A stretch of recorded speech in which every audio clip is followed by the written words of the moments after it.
ಅಚ್ಚ ಕನ್ನಡವನ್ನು ಸ್ವಚ್ಛವಾಗಿ ಸುಲಲಿತವಾಗಿ ಪಂಡಿತರಿಂದ ಪಾಮರರವರೆವಿಗೂ ಭೇಷ್ ಅನ್ನಿಸಿಕೊಳ್ಳುವ ಮಟ್ಟದಲ್ಲಿ ಕನ್ನಡವನ್ನು ವಾಕ್ಚಾತುರ್ಯದಿಂದ ಮೋಡಿ ಮಾಡಿದಂತಹ ಕಲಾವಿದೆ ಯಾರಾದರೂ ಇದ್ದರೆ ಅದು ಅಪರ್ಣಾ ಅಂತ ಹೇಳೋದಕ್ಕೆ ನಾನು ಇಷ್ಟಪಡ್ತೀನಿ.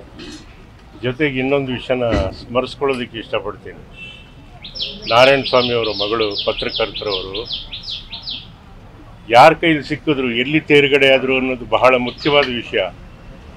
ನಿರ್ದೇಶಕ ದಿಗ್ಗಜ ಪುಟ್ಟಣ್ಣ ಕಣಗಾಲ್, ಮೇರು ಪರ್ವತ ಅಂಥವ್ರ ಕೈಯಲ್ಲಿ ಸಿಕ್ಕಿ ಅವರು ಮೊದಲನೇ ಬಾರಿಗೆ ಮೊದಲನೇ ಶಾಟ್ ತೆಗೆದಿದ್ದು ಕಂಠೀರವ ಸ್ಟುಡಿಯೋದಲ್ಲಿ ನನಗೆ ಇವತ್ತು ಚೆನ್ನಾಗಿ ಜ್ಞಾಪಕ ಇದೆ. ಅದರಲ್ಲಿ ನಾನು ಭಾಗವಹಿಸುವಂಥ ಯೋಗ ಕೊಟ್ಟಿದ್ದ ಪರಮಾತ್ಮ ಅವನಿಗೆ ಧನ್ಯವಾದ ಹೇಳ್ತೀನಿ.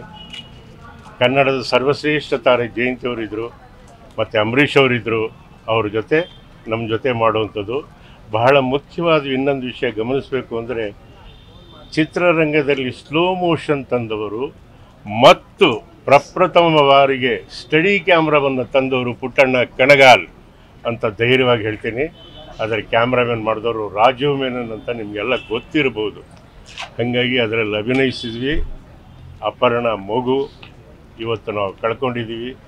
ಕನ್ನಡ ಚಿತ್ರರಂಗ ಅಷ್ಟೇ ಅಲ್ಲ, ಅವ್ರು ಕಾಯ ಬಿಟ್ಟಿದ್ರು, ಅವರ ಧ್ವನಿ ನಮ್ಮ ಕಿವಿಯಲ್ಲಿ ಇವತ್ತೂ ಇದ್ದೇ ಇರುತ್ತೆ.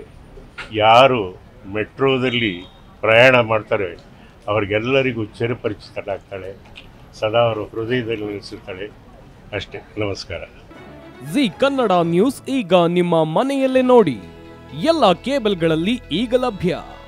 ಸನ್ Direct 292, Jio TV 1334, U digital 162, City cable 51, GTPL 17, Abhishek cables 821, Rock Line telecommunication 51, Shri Basaveshwara number 60, Vinayaka digital number 53, In digital number 896ರಲ್ಲಿ.